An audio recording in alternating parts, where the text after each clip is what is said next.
ప్రతిరోజు జ్ఞాపకం చేసుకోవాలి. దేవుడు నా కొరకు ప్రాణత్యాగం చేశాడు.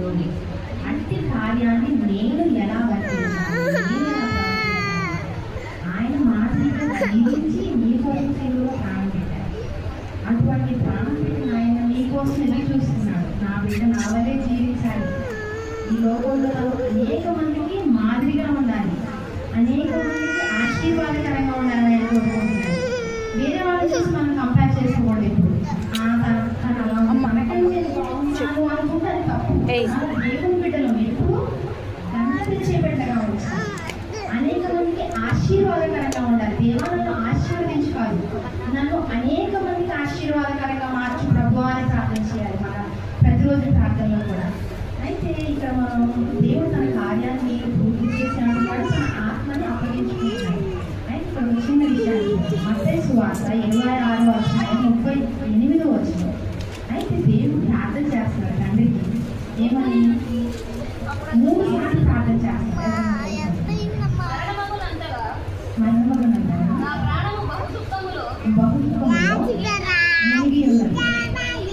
మీరు ఇక్కడ నిలిచి నాతో కూడా మెలకువగా ప్రార్థన చేయమని శిష్యులతో చెప్పినారు. ఆయన శరీరం అయితే బలహీనంగానే ఉంది, కానీ దేవుడు చెప్పిన కార్యాన్ని నెరవేర్చడం కోసం ఆయన శరీరం బలహీనంగా ఉన్నా సరే ఎన్నిసార్లు ప్రార్థన చేశారు? 3 సార్లు. ఎందుకు? ఆయన చిత్తాన్ని జరిగించాలి. యేసుక్రీస్తు ప్రభు ఈ భూలోకంలో తండ్రి చిత్తాన్ని నెరవేరుస్తున్నాడు ఇక్కడ. అంటే తన శరీరం, అంటే మన మనుషులు శారీరకంగా చాలా బలహీనంగా ఉంటాము, అనేక విషయాల్లో తప్పిపోతూ ఉంటాము, లోకం వైపు చూస్తాం, లోక మనుషులు చూస్తాం, ఏంటి పరిస్థితి అని అడుగుతాం. కానీ ప్రార్థించాలి, నీ చిత్తాన్ని నాకు బయలుపరచు ప్రభా, నీ చిత్తాన్ని నాకు చూపించు.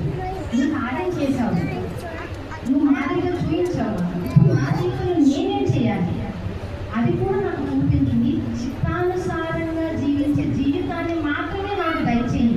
నువ్వు ఏదో కోరుకుంటావు, కానీ దేవుడు నీకు అంతకన్నా శ్రేష్టమైనది అనుగ్రహించడానికి సిద్ధంగా ఉన్నాడు.